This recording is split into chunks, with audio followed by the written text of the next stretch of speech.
week so far. It does look like you guys had a lot of fun this weekend, which is terrific. I think especially at this time of the year, it's especially important to kind of have those kind of uplifting experiences. This is the kind of thing that helps, address burnout. And today is really, hopefully, a gift to you. So like, we're going to be talking about creative mindfulness. I think this is extremely important, especially in the pandemic. This has been a really difficult period for people. And I think that one of the benefits, if you want to say, of the pandemic is that it's really elevated social emotional learning and elements like that. And I think that's really, really a positive. Hopefully that continues. So I'm going to share some slides and we'll get going. So, this is a presentation that I've done in person a number of times. And then, obviously when the pandemic hit, I had to, find a way to give it virtually. So, I will share some of what I would do in person that you might want to try as well. So I just want to start by saying thank you. Thank you, teachers. This is Teacher Appreciation Week. And I know that teachers aren't always appreciated enough. So I want to just personally thank you. You guys are all grant winners, so you guys are the kind of special teachers that do a little bit extra, and I know how much work that is. So thank you for all that you do. Looking forward, we know that things are changing in education, right? So with the pandemic, things are unprecedented and unpredictable. But as creative people, we learn how to adjust and react to that. So, this is me in the middle of the pandemic trying to have fun and bring some of that uplifting creativity to my classroom. And I think also really important, one of the underlying things is really taking care of yourself as well. I think, self-care is something that could be challenging sometimes. I know, we're all very giving to our students, but I think modeling taking care of yourself is also a really important thing to consider. So, 2020 is when I started this talk, and oftentimes we didn't think it was going to be that long. And 2022, we've learned we're just adjusting now pretty regularly. Yes, this is still crazy. There's no question. We're pivoting and changing, but we will persevere. So this was the last in-person conference that I got to go to. It's fun being together in person. I'm so glad you had an opportunity to get together this weekend together in person. It just makes a difference sometimes to connect.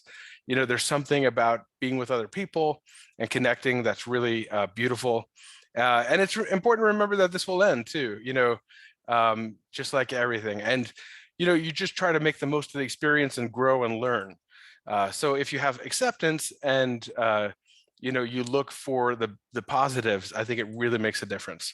So, we're going to talk a little bit about social emotional learning and education and your experience with mindfulness. I don't know how many people have tried programs before, but I'm going to just share a quick little Menti link that goes to 3 different questions. So, about your experience. So I'll drop that in the chat for you and we'll just see where everybody's at in terms of this. And I know there's all different types of programs.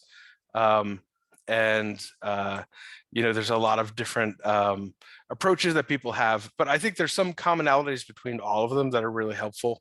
And what we're going to do is focus specifically on creative approaches. So that's really helpful. So you should be able to use these sliders and just answer the questions. And we'll take a quick look at the results. Just make sure that everything is working smoothly. There we go. Yeah, cool. I'll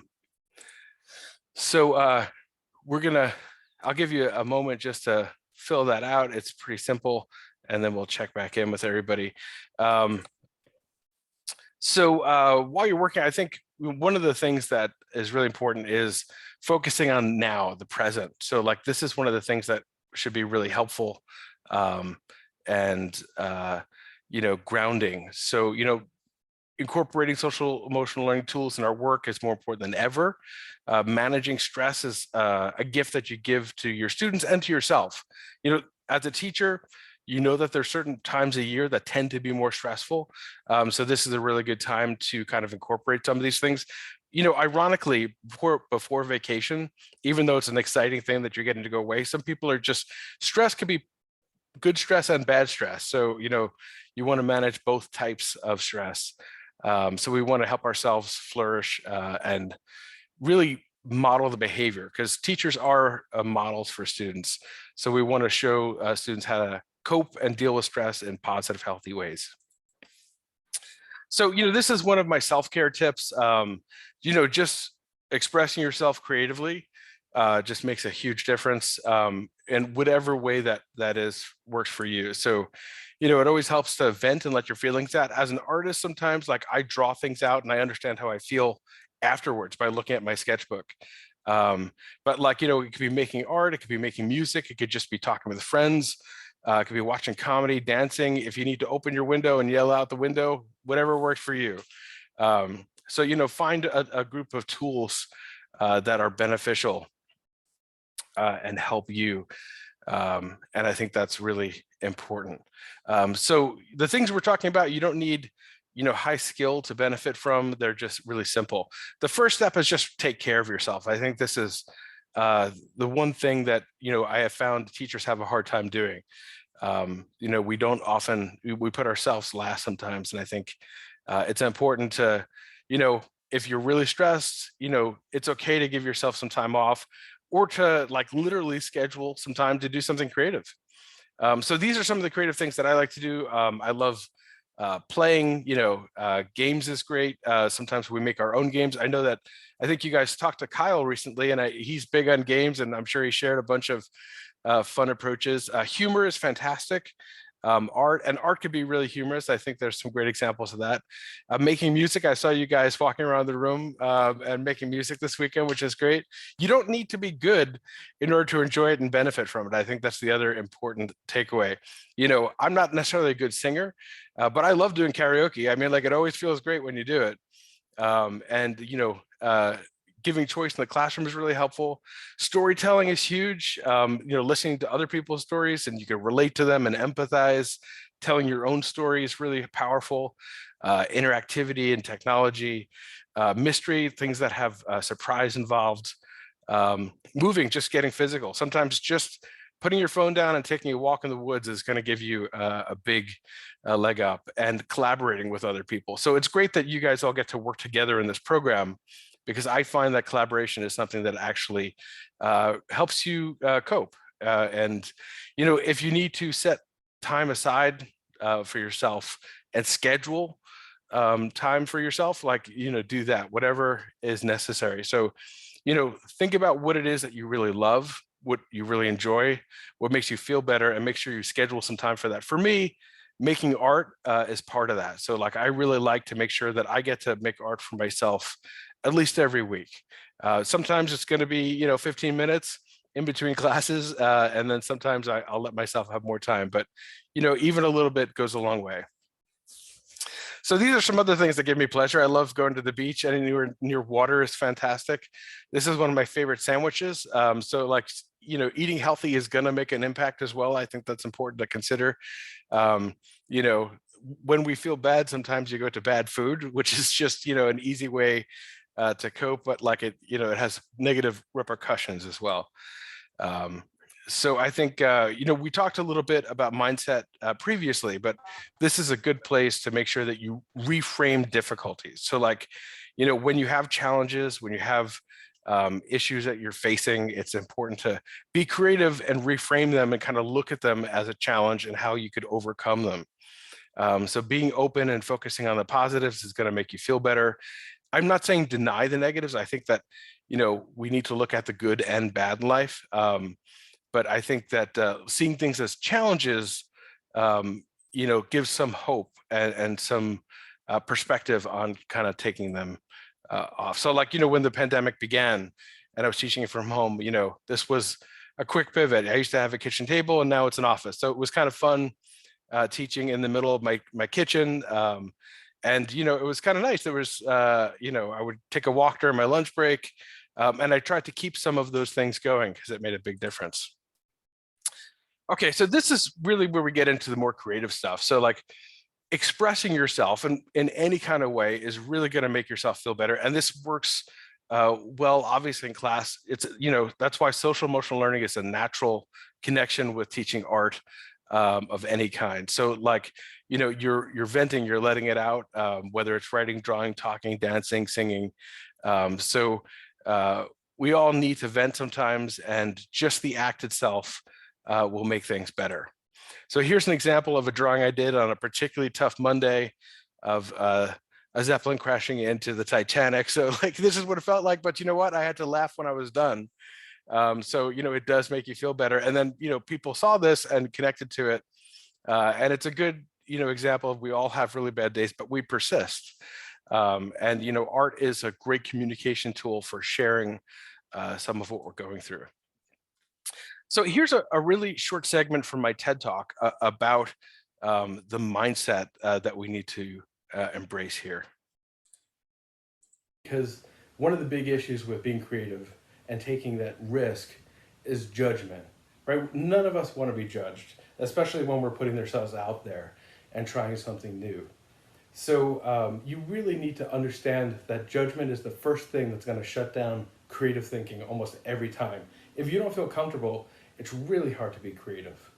That's really important to understand, regardless of what you do. Right. So judgment is one of the things that's really going to shut down creativity.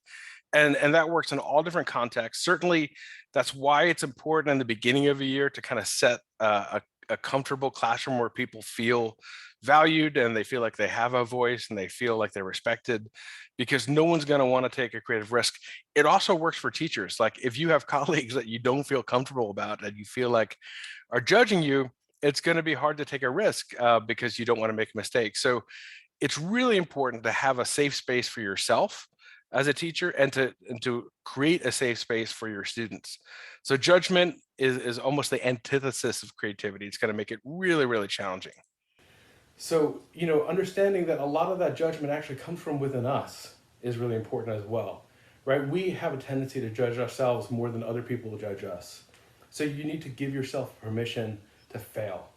And you need to really be kind to yourself, because failure is a really important part of the creative process.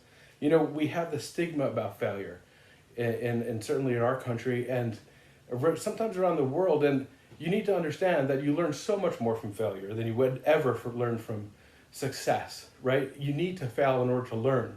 As long as you are reflecting on that failure and understanding what's going wrong, it's really just learning, right? So I often tell my students to fail big and to fail early, right? Because when you're starting to learn something, you're not expected to know it. So just put yourself out there and go all in, right? Make a big mess. That's fine. That's really what learning should look like. It should look like anarchy in the beginning. You're not going to be great, and maybe sometimes your skills are not at the level that you're comfortable with, and you have these creative ideas, but you can't communicate them. But you need to change the way you see failure, and really that mindset is so important. So yeah, embracing, whoops, there we go. Embracing failure is just really, really important, because failure is learning. When you fail and you reflect, that's what learning is. So that's really important. Because one of the big issues. So I always like to say, let go of perfect and just focus on progress, right? There is no such thing as perfect. We just, need to focus on the progress that we make. So we talked a little bit about eating healthy, enjoying nature. Exercising is always great. Sometimes you could actually pair this together with art, and that's a really powerful thing. Like, I love around this time of the year, when it's nicer out, to actually bring students outside and make art with nature. So you can go out and draw outside, you could paint outside.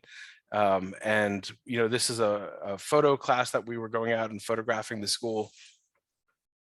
And then, we even went out and I had students grab sticks and we used ink to draw with nature itself. So like, they didn't have art materials and they had to get creative. And I think that's a really good challenge. So it's a fun way to sort of like get students getting creative and thinking out of the box. It's also, when you change things up, it's a little bit more powerful. People remember, teaching, you tend to get into patterns. And then when you break the pattern and try something new, it brings you more in the present. I think as a teacher, we understand that too, because we kind of get into our groove. But it is important to kind of break a pattern and try something different every while. And those are often the projects or the lessons that will really stick with students, when you are able to make a change and try something different.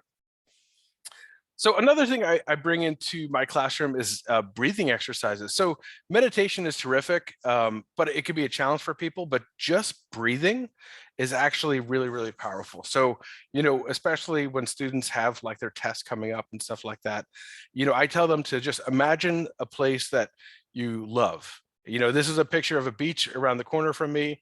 So just imagine a place you love, and then just breathe in deep. So we'll do it together now. I'll kind of model it. So take a deep breath in and just hold it for a moment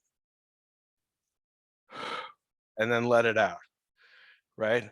And breathe in with your whole body. So feel the cool air come in and enter your body and then hold it. So we'll do it again. Breathe in, hold it,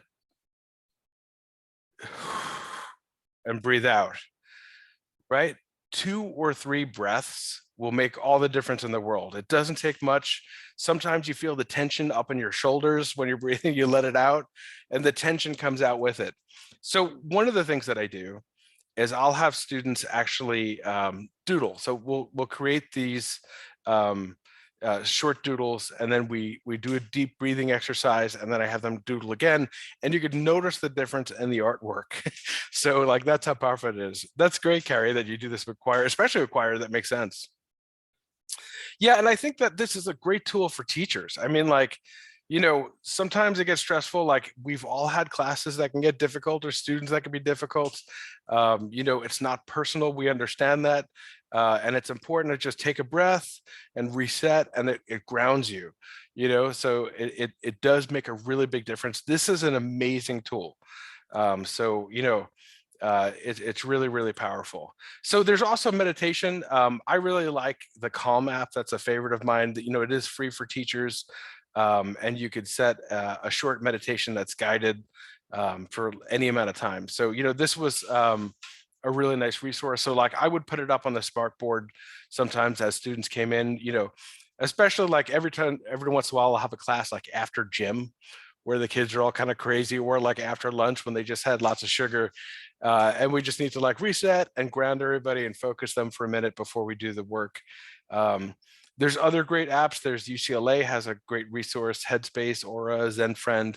There's tons out there, but this is a really nice approach as well. So there's different types of meditation, everything from specific mindfulness meditation to things like transcendental or yoga. One of my favorites is Wise Guide, where it's a guided meditation where you imagine a guide that actually speaks to you, and that's a really interesting thing.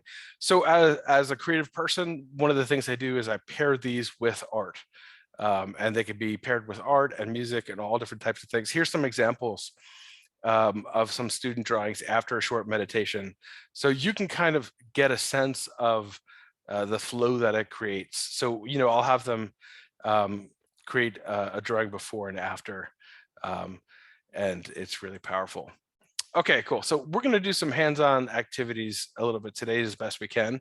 So typically when I give this, I like to give these big rolls of paper and actually have people draw on the floor.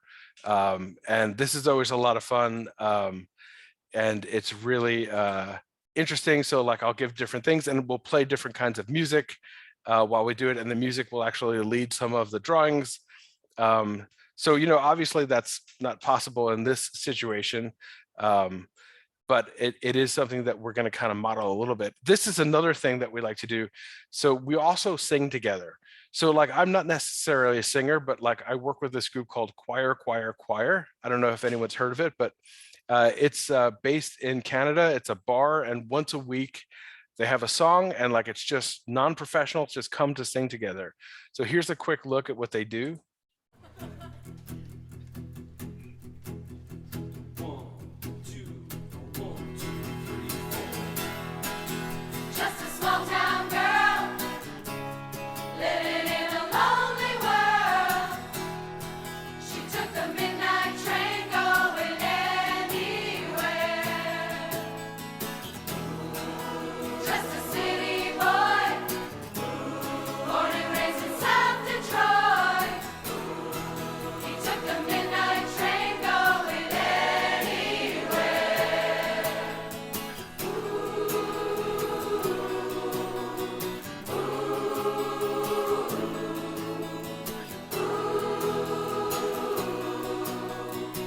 So they kind of sound amazing, right? I mean, like these are not professionals, but it proves a point too, which is that when you take a risk together, it's easier, right? So there's less fear of judgment, there's less fear of failure, and the unbelievable thing is that it sounds really good.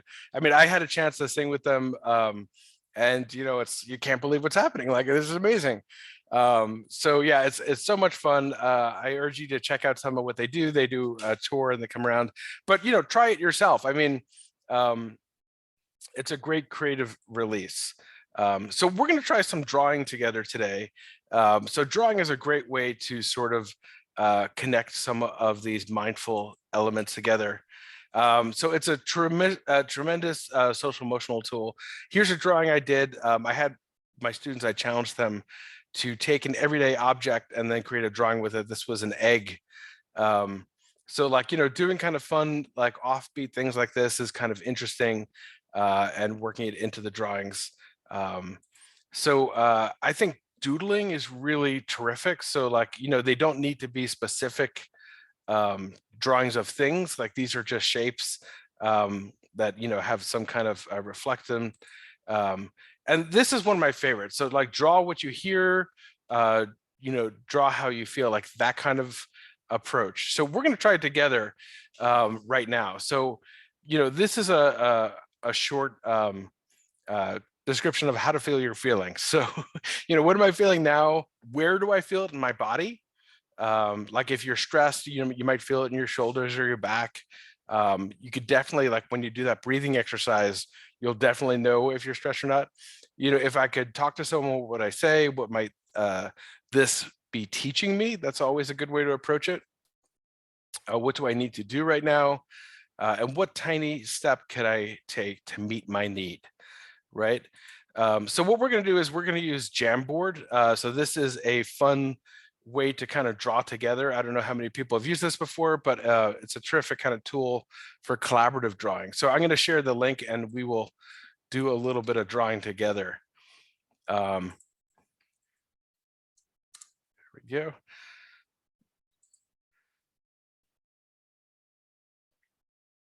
So I see people coming in. So I'm going to invite you to grab, there's a couple drawing tools over here. You could choose any color you want to. There's 4 different kinds of brushes, and you could start drawing. So we're going to draw together. And again, there's no judgment. I think that's really important. I know some people are fine art teachers, and there's more pressure to actually draw well. This is all about just letting go of judgment and expressing yourself. There we go. I see a couple things.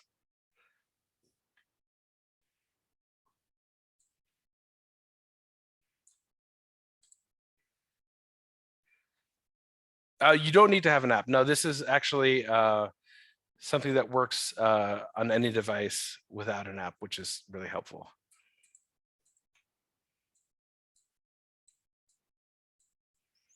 It's kind of fun to watch all of the different people kind of participate at the same time as well. So this is as close as we can get to drawing together online, but it is fun.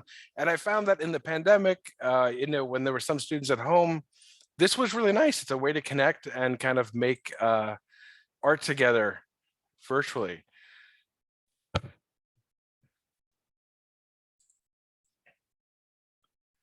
Oh, I see. Maybe, yeah, depending on your phone. Sorry to hear that, Heather.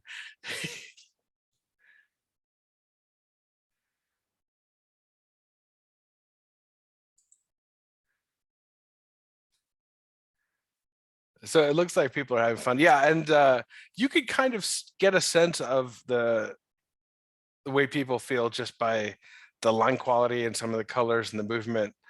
Um, and that's the kind of fun thing about expression is that you get to, it's just like I mentioned when we talked about visual storytelling. It's like, you know, we are visual beings. So like, we're we're processing visuals all the time. We're using our brain and we pick up on the feeling.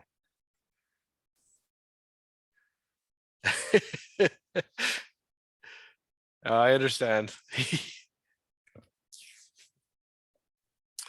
So we use Jamboard for a lot of different collaborative activities like this.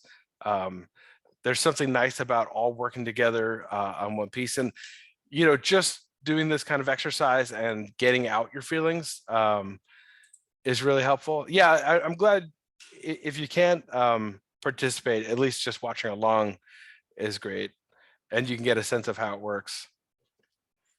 The other nice thing about Jamboard, if you haven't used it, is that you could, like, we use it to critique sometimes as well. So you could add little sticky notes, um, and it allows people to comment on work. Maybe if you're shy and you wouldn't normally raise your hand, it's a way to sort of comment and point things out. There's also kind of a laser pointer so you can highlight different things. Yeah.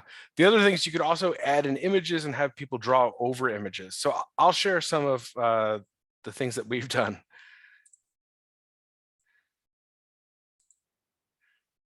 But I think you get the sense that, the collaborative nature of this is really fun and expressive. So that's cool. Yeah.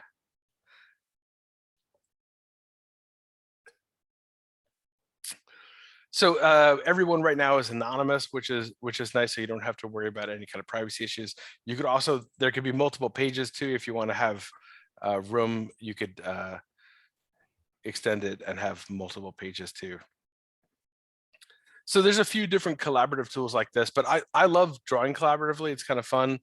And especially you want to check in with your students to get a sense of how everyone's doing. And this is kind of a quick way to like have everyone work together and to check in to get a sense of like, where everybody's at and get the pulse of the class. So it works in lots of different ways. This is one approach. I'll share a couple other ones. So I'm going to switch back. So I'll show you some of how we've used Jamboard a little bit.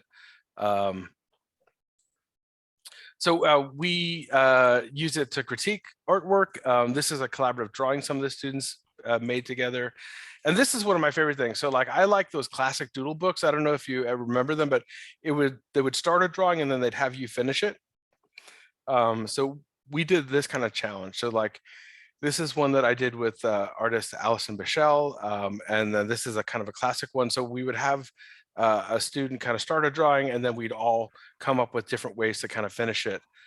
So that was a kind of creative challenge that we used. And then here's a simpler version of that, which is like you just give a really basic shape and then have people figure out what could be made with that shape. So you kind of see the different approaches that kids have in working together. And then this is a really fun one too. I don't know if anyone played the game Exquisite Corpse. So this is from France in the 20s. And what you do is, so if you did it in person, you could take a piece of paper and fold it 3 times and have someone draw the head, and then the other person has to connect and add a body, and the third person would add legs, and you only get to see where to begin. You don't get to see what the drawing's like, and then you open it up and kind of see what it looks like. So you could do the same thing just digitally with like a tool like Jamboard. So here's another thing. I know that you guys did a little bit of this just recently. So Zentangle is one of my favorite ways of creating a more organized sort of doodle. Here are a couple examples. So like creating your own Zentangle patterns, making art, but you could also add color, like, and kind of go crazy with it. These are some student examples. So we took the Zentangles and brought them in and added color digitally. And then this is taking that to the whole nother level, like someone Zentangled their whole car, which actually looks really cool. So, they did a little piece, and then this was a wife did it for her husband. He was in the military, so she surprised him by Zentangling the whole car, which looks really, really cool. So, the digital mandala is like a good example of this. So this is one of my favorite tools to kind of reset. I don't think I shared this with you before, but here it is in the chat. It's a very simple tool. If this is an app or it works on the computer, and you're able to make a quick digital mandala. You could choose colors if you want to. You could change the line widths. Um, and the point of a mandala is that it actually centers people. That's why they were there. Like they used to create them with sand traditionally, and then they would actually they would be short lasting. Um, but they're very popular today. You could change the amount of mirrors, and you could change the rotation if you wanted to, and the line width. So it is mindful. The whole idea of a mandala is that it helps center you. And they end up kind of looking really cool too. So this is a free tool that works well to create them. You could also use some more advanced tools, but I find that even like in between stressful classes, sometimes creating a mandala is great. And if you wanted to download it, you could literally just hit the download. You could also sign in and save it online if you wanted to as well.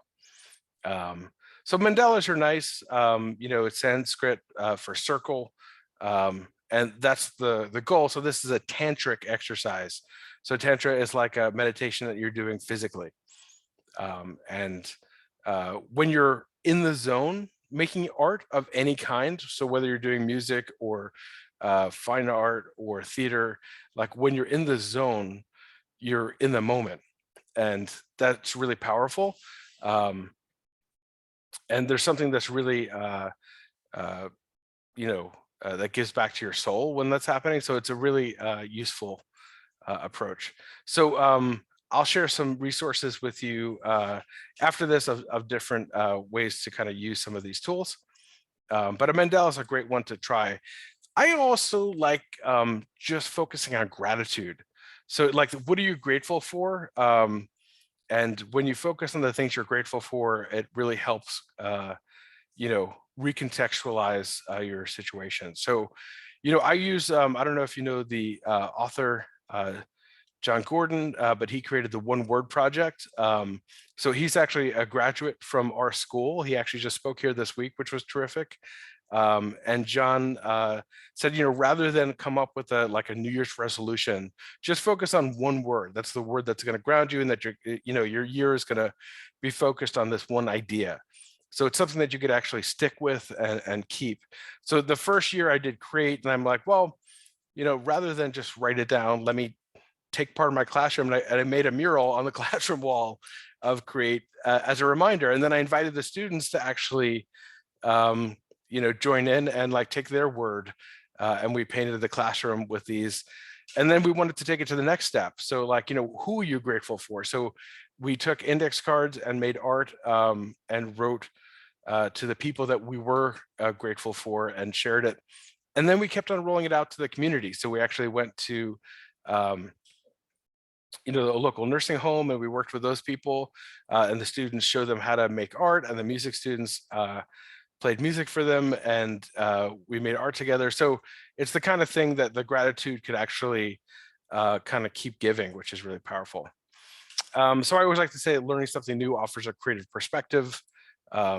So previously I talked a little bit about Creative Cloud Express.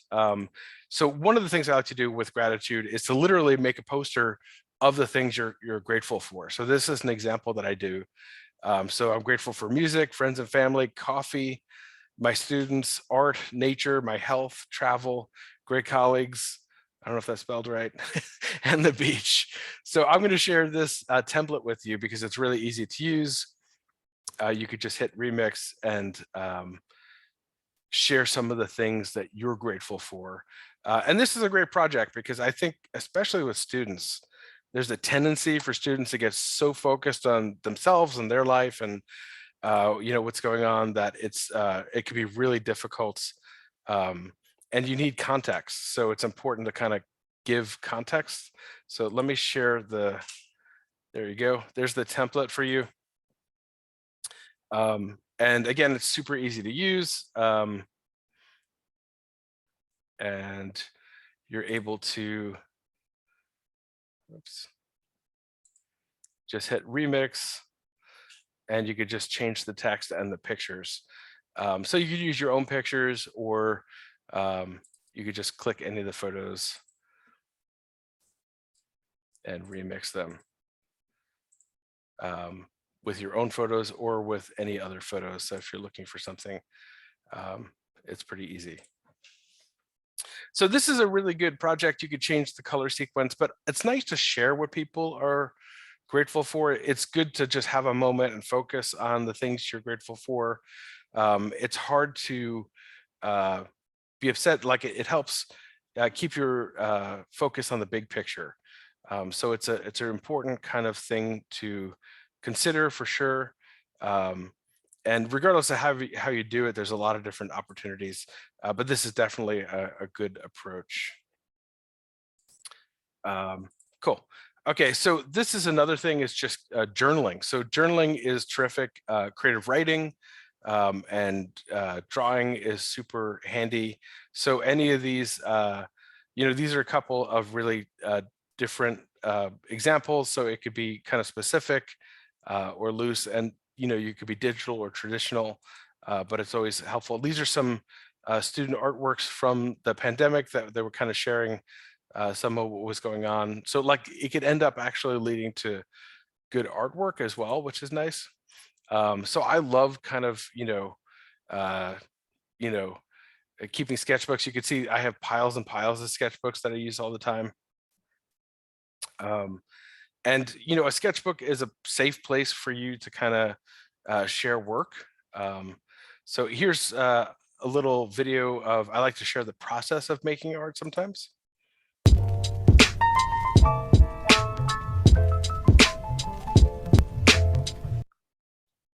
So that's kind of nice as well. So you could use that animation trick that we talked about previously to do that kind of stuff. So this is the next creative challenge I'm gonna give you. So like I mentioned, sometimes limitations could be really helpful for creativity. So this is one of my favorite creative challenges I give my students. It's called the untraditional selfie. This week with Mr. Needles. Okay, so this is one of my favorite creative challenges because it's so simple, but it really makes you think outside of the box. What I'm going to ask you to do is create a self-portrait, but I don't want you to use any art materials at all. So no drawing materials, no painting materials, no sculpture materials. Just find things around the room that you're in, around your home or your office or your desk space, and I want you to create a self-portrait, something that has a likeness of you, and then take a picture of it and share it. It shouldn't take that long, but be creative. I'm really curious to see if your personality comes through in these portraits and how it does. A great example is the artist Vic Muniz, who's from Brazil. So he uses different materials like peanut butter and jelly and garbage. This is an example from his film The Wasteland. Another great example is Hanopi Van, who uses objects to make portraits. So they're food, they're made with everyday things, and they're really playful. The first step is finding great materials to work with. I can't wait to see what you guys create. Okay, so we're going to take a moment and actually do this together. So, wherever you are now, I'm going to ask you to take a moment and just try to make a quick self-portrait using any materials you want. So if you're on your phone, you could use your phone. If you are in your office, you could use anything there. I'll do it along with you. So this is a really good challenge to kind of get creative and try something different. So I'm going to actually put together, so there's a lot of different ways you could do this.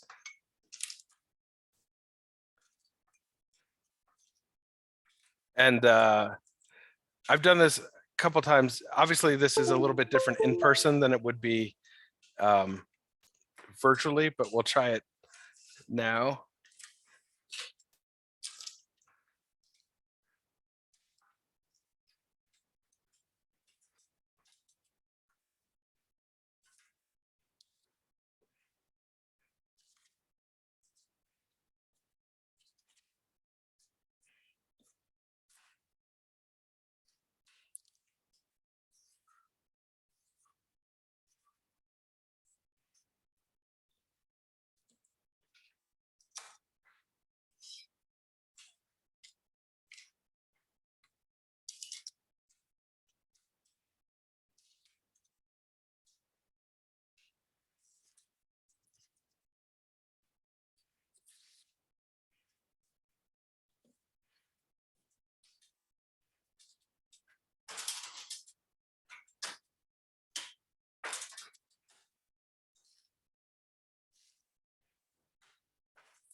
I wish I had more junk around my office.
So how's everybody doing?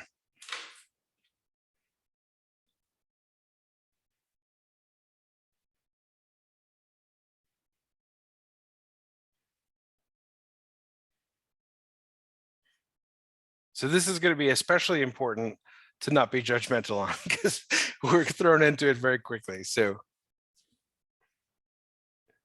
it's a good opportunity to celebrate some creative choices that people make and look at some of the different approaches. But you do get to know people as well. So like, a self-portrait is kind of always an interesting approach regardless of what it is.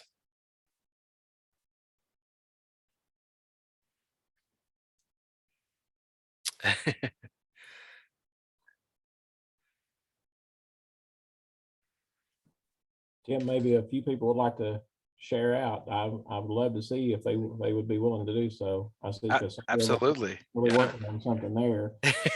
Yeah, yeah.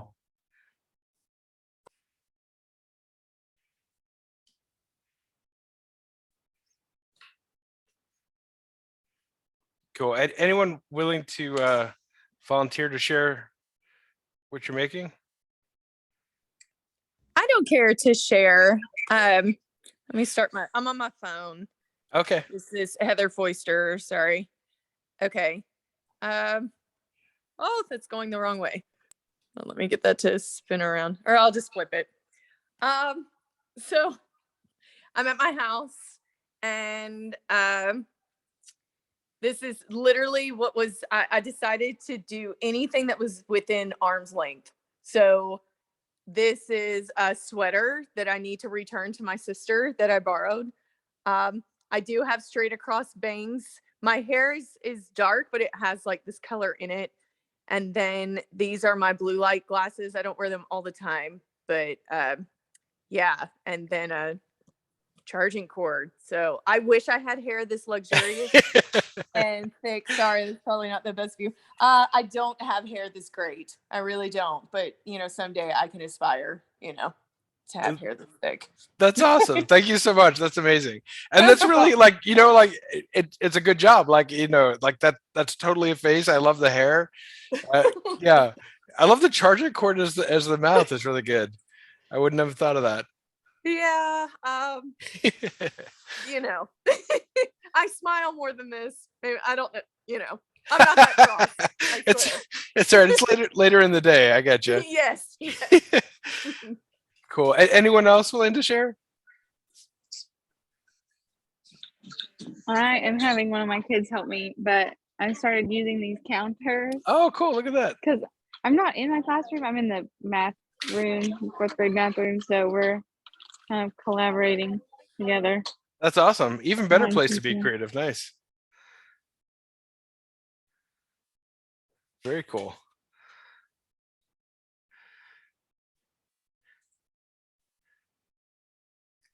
Cool. Anybody else? I saw some people working on some interesting stuff, it looked like. I'll share. Sure. Let's see. Oh, nice. I love the cheeks. That's great.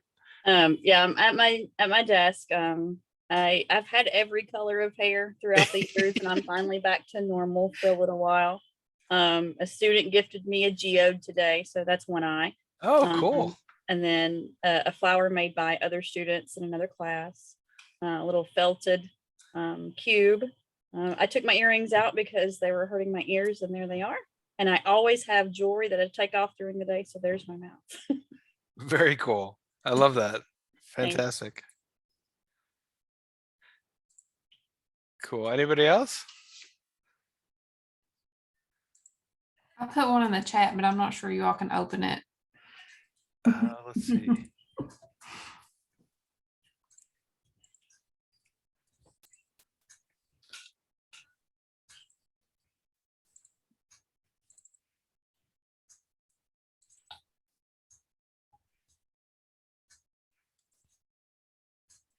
Oh yeah, it looks like it might not open for me. I'll go real quick. Okay, cool. This, oh, I have to flip it back around. I was at home, so I ran down to my scrapbook table, which is an absolute wreck. So There you go. there are some of my scrapbook and card making supplies turned into a picture. I don't even know if that's very clear, but I had a circle punched already because I was making some Mother's Day cards. And so I made my blonde hair out of washi tape and it was ripping. So I figured my hair's layered anyway. So it looks layered. And my eyes were some little rhinestones, and same for my mouth. And there's a little heart. I had a bigger heart, but I was like, my nose is not that big. So I found a smaller wooden heart for it. Cool. That's awesome. I love that. Yeah, so you can see how this is kind of fun and individual, and like it's really about creativity. So it's a good way to kind of get expressive, and you're focusing on the creativity, not so much the product, but it also gives you some insight into the people. And that's the kind of thing I love. Like, everyone's approach is totally different. And that's what's fantastic about this kind of thing. Anybody else want to share?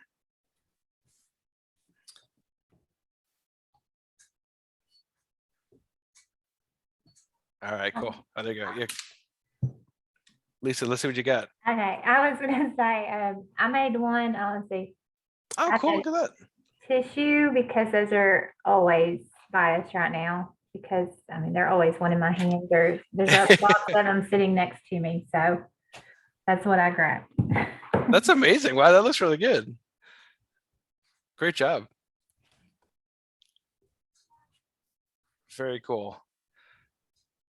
All right, last call. Anybody else want to share? I have a feeling some people are holding out a little bit.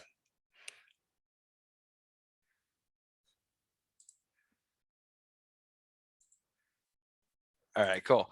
So I'll share a little bit of so when I do this with students, I think it's similar to when we're doing it together here.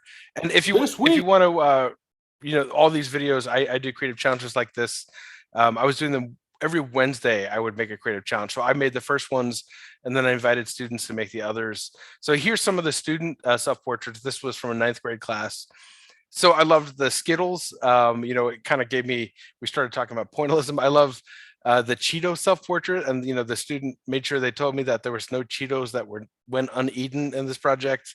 And then nature, was a really fantastic approach as well. So, one of the nice things about this kind of project is that it's not so much about the result, it's more about the creative approaches. And I think creativity and focusing on creativity and getting out of yourself and like getting out of your typical situation and trying something different is really powerful. So this was a really good example. And really it's about play, right? And like, when you have a sense of play, it's really important. So I want to share some other tools. This is one of my favorite gamified tools. It's called Incredibox. I don't know if anyone's used it before, but we use it to make music. So it's a gamified tool to create free music. So I will share it in the chat with you. Oh, did you really? That's funny. Good for you, Audrey. Yeah. So it's a fun tool. And I'll show you how the web works. So it's gamified in that, like, what you do is you choose a character and you have to make a beat. So I like Little Miss is kind of a fun one.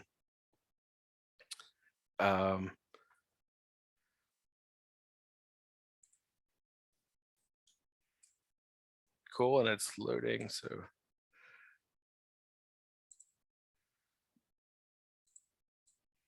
So you just drop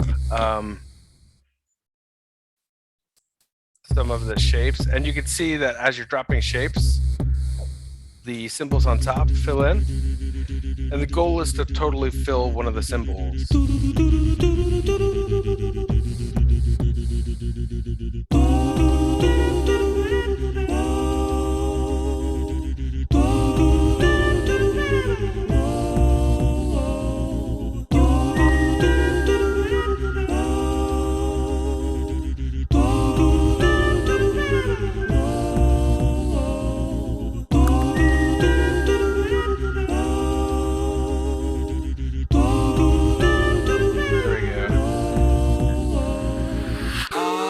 And then you get a little positive message.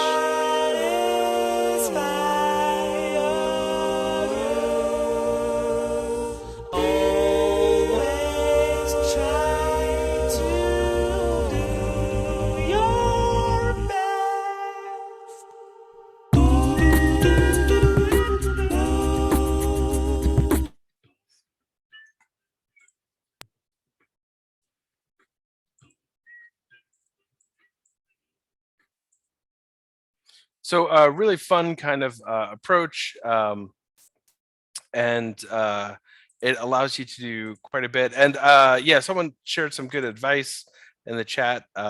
So using this first and then going on to Soundation. It is a really fun tool. Like these kind of gamified tools are really helpful, I think. And they're just fun to play with. And I think, you know, having a sense of play, like I don't know how many people play Wordle or any of those games, but like I do it pretty much daily. And it's a kind of a fun way to kind of you know, I work with colleagues and we kind of like play together sometimes, and it's a fun way to share and kind of relax. So here's another one, the Inspirograph. This is based on the old school Spirograph. So I think I talked a little bit about this before, but really simple tool, really fun. And then this is what I want to talk about for a little bit. So this is using artificial intelligence. So AI is kind of this important thing that's happening now. So artificial intelligence, like, you know, it's, you know, kind of this up and coming emerging technology, and specifically machine learning. So, you know, I talked to my students a little bit about like Google, and when you Google something, it's not like someone's answering you, it's a algorithm. So it's artificial intelligence that's coming up with the answer. So Quick Draw is one of my favorite ways to kind of share AI, and I'll drop this in the chat as well. Has anyone used Quick Draw before? So this is another kind of fun way to kind of play with drawing. So what it is it's using Google's AI, and it's creating the world's largest doodling data set. So it asks you to draw something. It's going to ask me to draw a purse, and I have to draw it in under 20 seconds. And the computer has to guess what I'm drawing. So I see rainbow, or hat, or helmet, or toilet, or basket. I see bucket, or cooler. Oh, I know, it's purse. there we go. Pretty good. Roller skates. It's going to get this pretty fast. I see circle, or moon, or sunglasses. Oh, I know, it's roller skates. Matches. This is an interesting one. Matches. I see underwear, or pillow, Underwear. or hexagon, or laptop. I see television, or computer, or paintbrush, or hourglass. I see cooler. Sorry, Wow. I couldn't guess it. B. All right. This is going to be a fast one. I see moon, or circle, or baseball, or basketball, or onion. Oh, I know, it's B. Toothbrush. I see bread. Oh, I know, it's Yeah, I didn't think toothbrush. that was less. Short monster. Well, that's an interesting one. Short monster. What does that look like? I see zigzag, or squiggle, or beard, or skull. I see mustache. Oh, I know, it's short monster. How did it understand that was a short monster? That's unbelievable. Yeah, so that's crazy. So what's interesting about this is that, you know, you're actually, by playing this game, you're teaching the artificial intelligence recognize images. So if you take a look at the data, you could actually see that for any one of these things, so like Apple's a really simple one, right? Here's 140,000 drawings of apples that people did.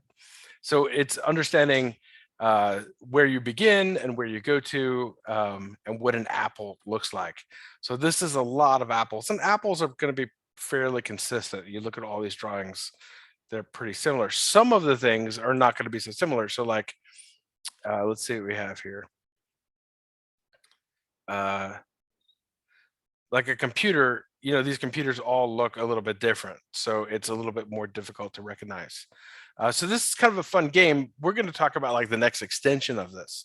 So, I work with the people at Google sometimes, and they take some of this data and then they make other things with it. So I talked to Monica Desinou, and then she actually made something called the Magic Sketchpad. So it uses all of the same data, and then you're able to do different things with it.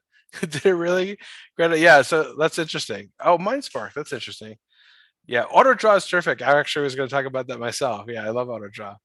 So yeah, I think it's important to actually teach a little bit about AI, but a lot of these ways of using it are kind of fun. So here's a piece of art I did with the computer. So this is a way to almost collaborate, if you will, with the computer. So you're going to draw together now. So I'll drop this in the chat. So Magic Sketchpad is really interesting. So it takes all of that same data that we learned about, and you're able to do different things. So like I'm going to draw, these are all of the things that were in the other program. So I'm going to draw a bee, and I'm going to start. And at some point, the computer's going to know what I'm drawing and start to finish the drawing. So this is a little bit like drawing with a 5-year-old, because the computer does not exactly know what you're doing. And it's taking all of these data sets and kind of combining them. So what's interesting also is that the computer decided to put some different things together that you wouldn't have thought. So I'm going to start drawing a butterfly, and it will finish it for you. So you're actually collaborating. Oh, that's interesting, Christy. How strange. You're actually drawing alongside a computer. You're collaborating with artificial intelligence, which is just sort of interesting. And then what happened is, and this happens sometimes with artificial intelligence, it started putting unlike things together because it thought they were similar. So like dog bunny or crab rabbit face pig, it just took a lot of things and just mashed them together. So I don't know if you heard this or not, but Google Translate uses AI, and it actually created its own language to translate different languages. And then it freaked people out so much that they actually shut it down. That's interesting. So yeah, so this is one of the Google experiments. So this is a really fun, I'll share Google experiments with you. So Google Experiments is where they take all of the beta testing. So it's called Experiments with Google. So these are all kind of different creative extensions of what Google does. So like art and culture experiments is really, really fun. So this goes like part and parcel with what we're talking about. So there's all of these different experiments. So these are people taking the tools that Google creates and trying new things with them. So here's paint with music, right? So paint with music is an interesting one. It's merging sound together with fine art. So I'm going to launch the experiment. Yeah, the Kandinsky one is really cool. One of my favorites is like, there's one based on Freddie Mercury of Queen, and see how close you could sing to Freddie Mercury is kind of fun. So we'll do one that's underwater.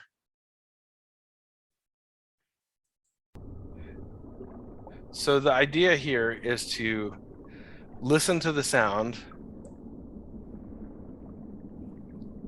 and literally paint what you're hearing.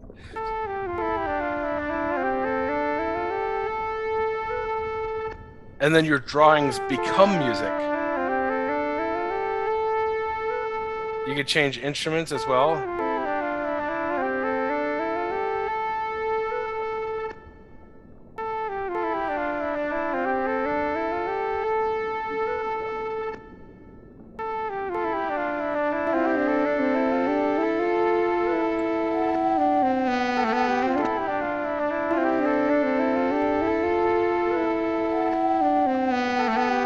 And if you want to throw whales in, you can do that too.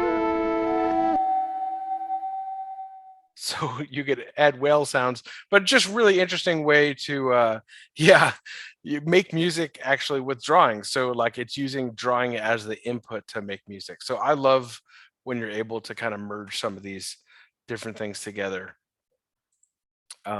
So many interesting things on here.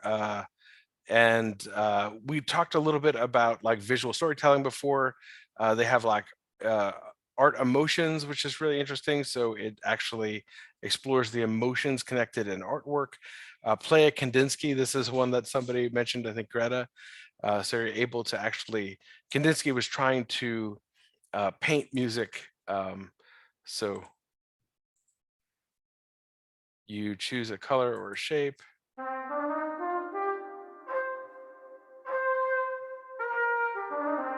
And then you could actually hear a whole painting.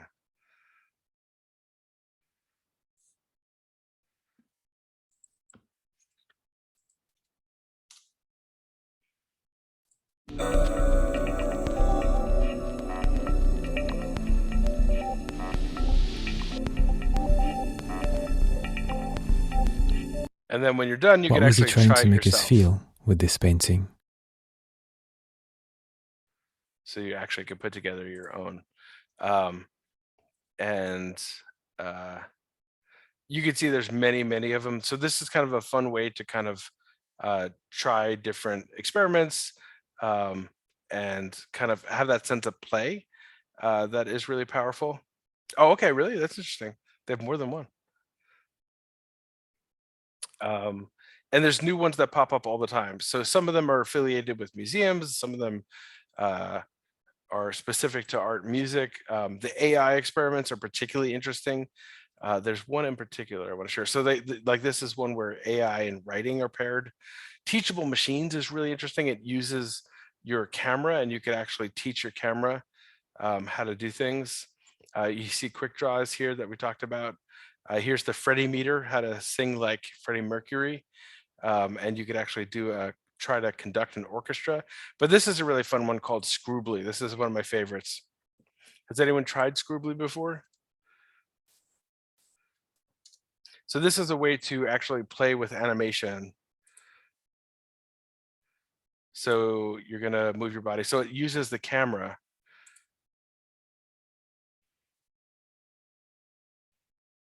Oh, it's not able to access my camera. Probably because I'm on Zoom using the camera. Yeah, so like because I'm using my camera, probably can't access it. But you get the idea. Let me see if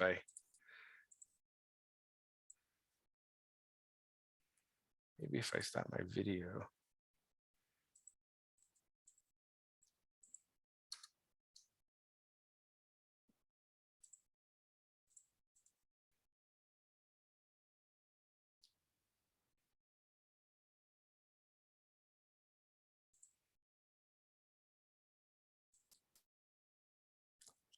Yeah, okay, this works. So I'll share it in a second.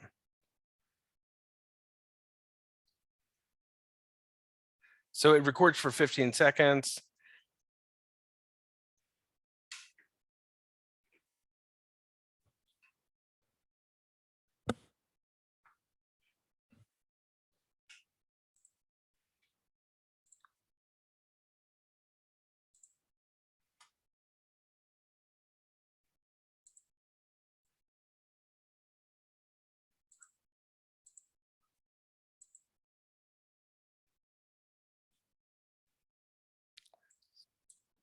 Okay, yeah. So what it does is it actually, you could animate, do like a simple animation, and you could actually pair it over yourself. And as you move, the animation moves with you. So you could do it as a GIF if you want to. So let me just see if I can start my camera again. Or as a doodle.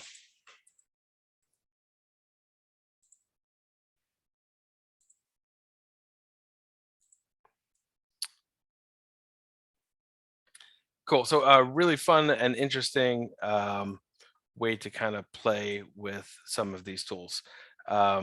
So there's other tools in here that, this is just kind of a fun place to kind of check out different ways to kind of play. So they have ones that are based with movement and language and music and books and a little bit of everything. So I'll show you really quickly what the Scribbly does. Anyone else try Scribbly?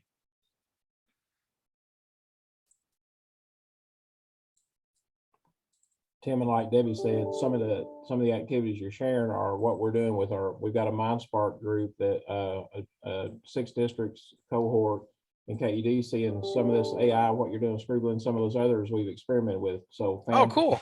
Yeah, appreciate you sharing those. That's awesome. Yeah, and one of the interesting things too is that you could reach out to some of the creators too, because it's interesting. They're all really open and interested to see how their tools are being used.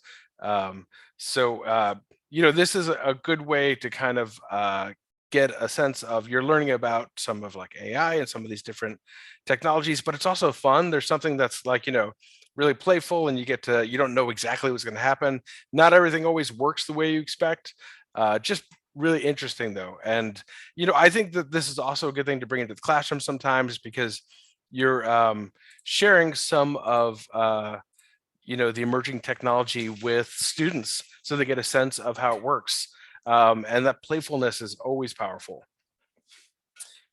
Okay, so we don't have that much time left. I just want to share some of the other things that you could do. So we talked about doodling. Chalk drawings is another fantastic way to kind of do it. I'm going to the ISTE conference this summer in New Orleans, and we're planning to do like chalk drawings outside and then take pictures with them and use AI. Zentangles, we talked a little bit about. You can create your own coloring books. That's always great.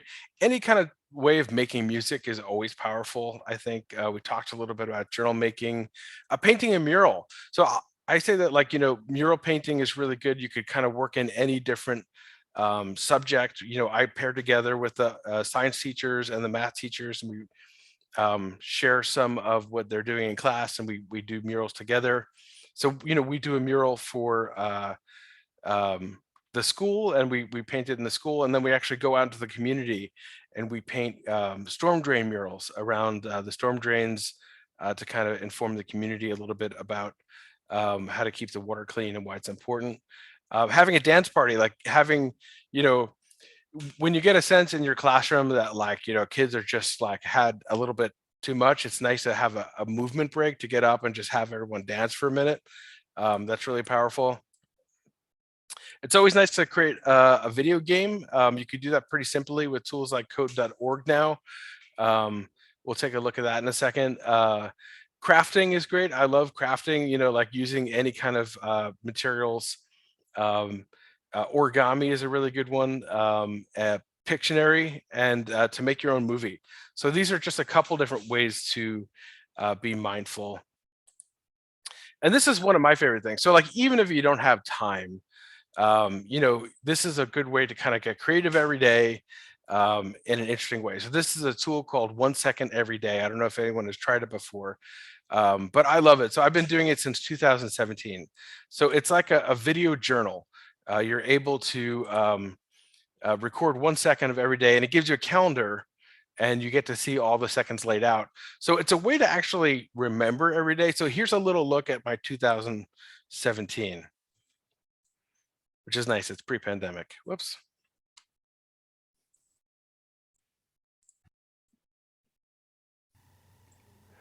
Hi, this is Dr. Sinagra. I'd like to speak to you today about autoimmune conditions.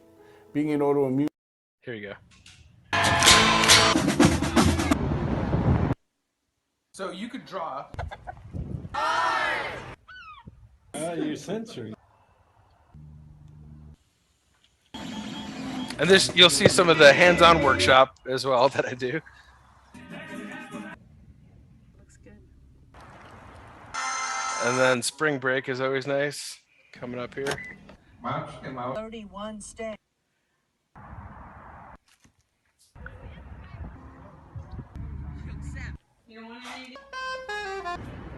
You're all lit together. He was recently diagnosed. The year after.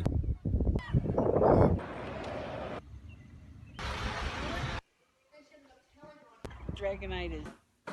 This is like therapy. So that gives you a little idea. So it's kind of fun to like look back on your year and to have this record of the whole year.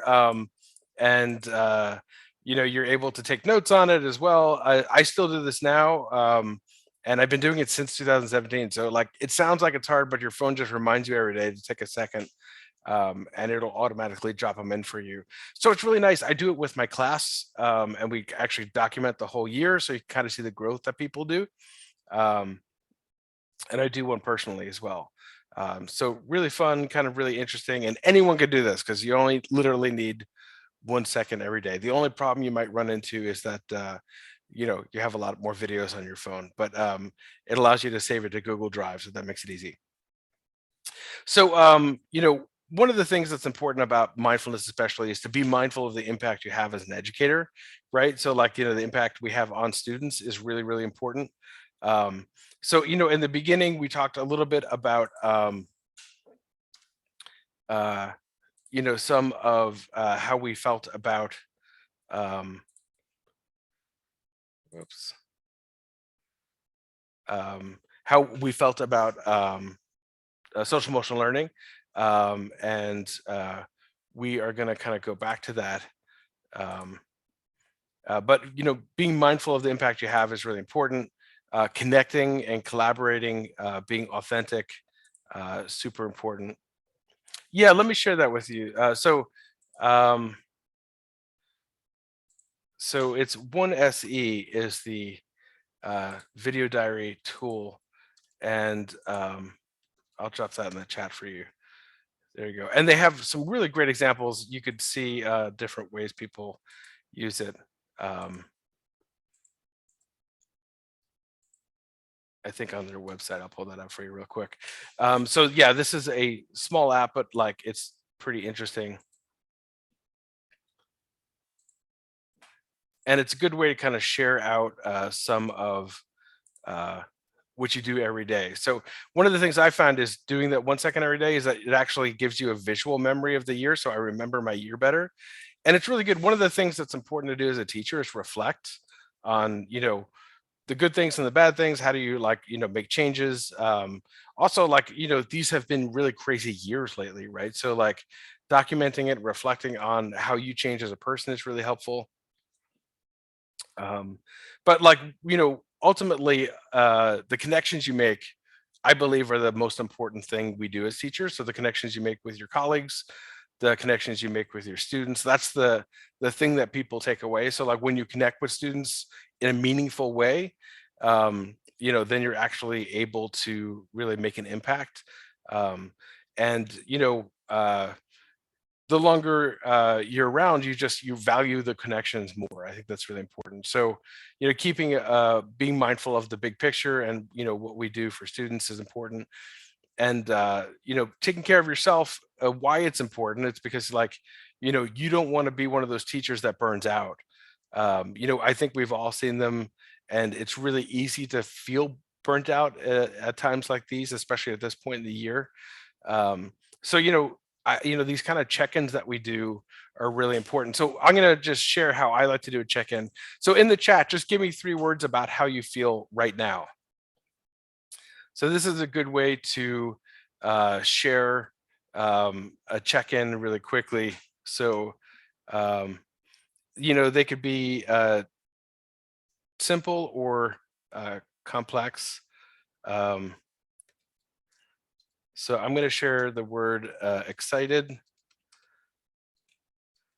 tired, and hopeful. So just in the chat, drop in what your 3 words for right now. Thankful, interested, pleased, tired, hungry, relaxed, enlightened, overwhelmed, excited. That's great. Yeah. And oftentimes it's sometimes a little contradictory, right? So like some of the things might be more than one. Enlightened, tired, anxious, happy, inspired, overwhelmed, tired, but so happy. So tired is a definite theme among all of us. Exhausted, hungry, inspired, tired. I need to get, oh, that's rough. Sorry, Debbie. Tired, relieved, focused. That's good. I mean, focused is something that you really want to get to. Anxious, excited, fun. That's great. And I think fun being a really important one. Like when you're able to have fun, kind of experimenting and playing and being creative, it makes a really big difference. Overwhelmed, inspired, sinking. Oh, that's a scary one. I hope you feel better about that, Kirsty. That's rough. Sinking. Yeah.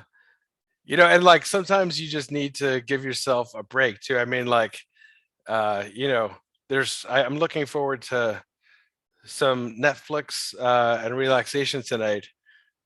Yeah, hopeful. That's great. Tired, stressed, overwhelmed. Yeah, I think at this time of the year, like most teachers are pretty tired and stressed. That's kind of the way it goes. And then you guys probably have, like in New York, we go until like June 26th, I think is our last day. You guys are probably ending earlier, which is nice. So you're probably in your home stretch. We kind of go on pretty far into the summer, but we don't start until September, so it's just a different ring. Cool. So yeah, this is a good tool just to kind of check in with people. So sometimes I'll go around the class and I'll ask people. Sometimes I'll have them do a creative exercise of expressing how they're doing. But I think checking in is really important. And so this is really good. So I want to share some resources with you. Obviously, my book has a whole chapter dedicated to social emotional learning. I wanted to share one of my favorite books is The Zen Teacher. So I don't know if you've heard of this or not, but Dan Chicarico, he's great. So this is a good book that focuses on creating like tranquility in the classroom. And for younger students, one of my favorite children's book authors is Peter Reynolds. He wrote this great book called I Am Peace. So I'll show you a little bit about this. Hi, I'm Susan Verde, and today I'm going to read the book I Am Peace, written by me and illustrated by Peter H. Reynolds.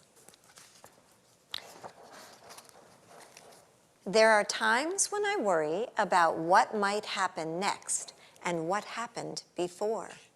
The thoughts in my head are like rushing water, and I feel like a boat with no anchor, being carried away. I give myself a moment, I take a breath, and then I tell myself it's all right. I feel the ground beneath my feet and steady myself. And start to notice the here and the now. My thoughts begin to settle, my mind begins to clear. I am peace. I can watch my worries gently pop and disappear. I let things go. I can say what I feel inside out loud. I know myself. I can share kindness with others. I make a difference. Oh, and look what happened. The seeds drop. And all of a sudden, something starts to grow. I can hug a tree and thank it for its beauty and strength. I connect to nature. I can watch the clouds make shapes against the sky. I know wonder. I can taste and smell and touch and hear and see what is all around me. I use my senses. I can feel my breath fill my whole body. I tune into me. Now the water is still. I have found my anchor and everything is all right. I don't need to worry about before or after. I am in this moment. I am peace. Now I share my peace with others and hope that it is carried away to those who need it. And I dream we are peace. And that is the end. Thank you. So a terrific book. I see that Heather says she has all of the I Am books. They're really good. And I think that, even though it's children's books are aimed at the children as an audience, I think they really apply to all of us. That was a message that we could all hear, and it's powerful. And I think Susan and Peter are a great team working together. So one of the other important tools you could share is Castle. I don't know if everyone has used Castle before, but Castle is kind of like one of the go-to resources for mindfulness and social emotional learning. So they have some of the fundamentals, how it works. The Castle framework is really helpful. So it kind of shows you the different parts of social emotional learning. So self-awareness, self-management, responsible decision making, relationship skills, uh, and social awareness. So they talk about it in the classroom and wider into the community and the partnerships and things like that. So it also has great resources. You could look at some of the news and publications. They have webinars and events, and they share some of the data. So that's really helpful as well. So, it is a really terrific resource. And then Edutopia has a great resource for some of these things as well. So, it's Earth Month in April, and there's a lot of things like that. But they talk about sort of using art to help students find their calm, and some of the things that we talked about, and how important it is for brain development. So there's all of these examples up there as well. Um, and it's a really good resource. So I'm going to share all these resources with you, but I wanted to make sure that we took a look at some of them. There's also another book called Make, Learn, Succeed whoops, looks like that link might have been broken. That is really powerful as well. So we only have about 7 minutes left. I want to just ask everyone to share one thing that they are going to do for themselves in the next week. So specifically, take this class, this workshop, and let's have a goal of doing something for yourself this week. So share one thing that you're going to do. It could be something small, it could be something big.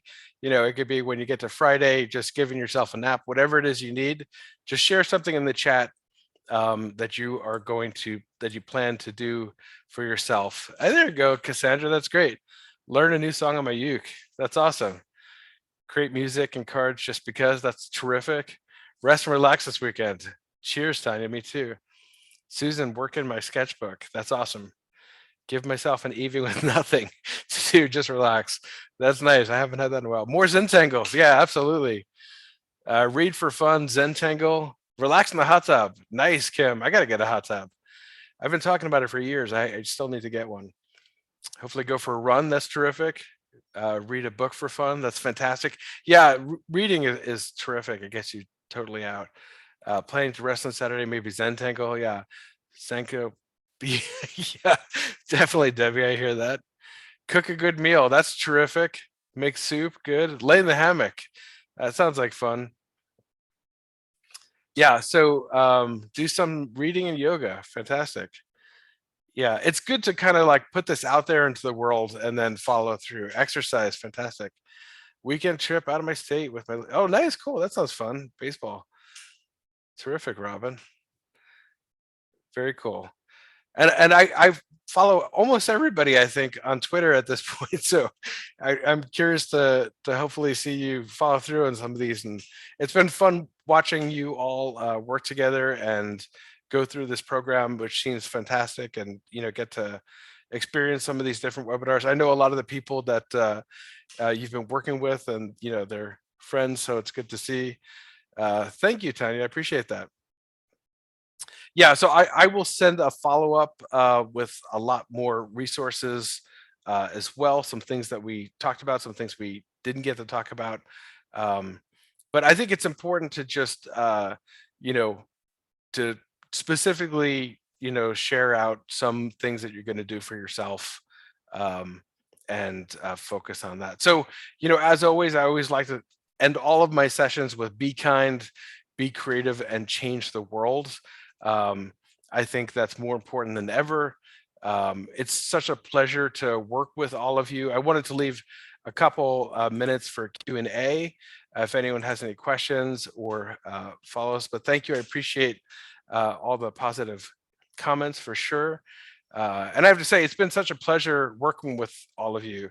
Hopefully sometime soon I get to come down to your state and check it out. I haven't been there yet. I'm excited.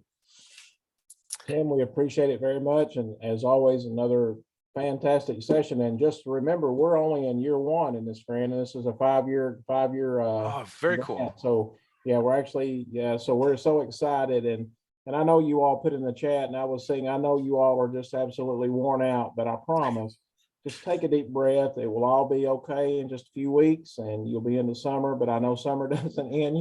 It's like people think that, oh, you get all summer. That's not the way it happens. I know you're already planning for next year. As you end this year, you're already thinking about next year. So please take some time for yourself. Tim's comments were right spot on. Be mindful, take care of yourself, take care of your family, and do some things for you. I do want to update you on Wendy. She so wanted to be with you all again today, but she had a follow-up doctor's appointment and had an ultrasound, and they found 3 more stones, and she's going to have another surgery. So I feel so sorry for her, and I hate it for her. And she called me while we were on there, and so that's why I kind of backed away for a minute and wanted to take her call. But of course, she was concerned with how the cadre was going, and I said it's going fantastic. But you all keep praying for her and keep her in your thoughts and prayers, because she is so fantastic, as you all know already, and leads this work and other work at KUDC. So just very blessed to work with her. But wanted to update you as well. So I'll put the evaluation in the chat and stay on, and Jamie's here as well with us. So if you all have any questions or anything at all that we can be of service to you, please. You all know this. We're here to help you and support you in what you do in your schools and your district. So, or personally, if you need anything at all, just feel free to reach out.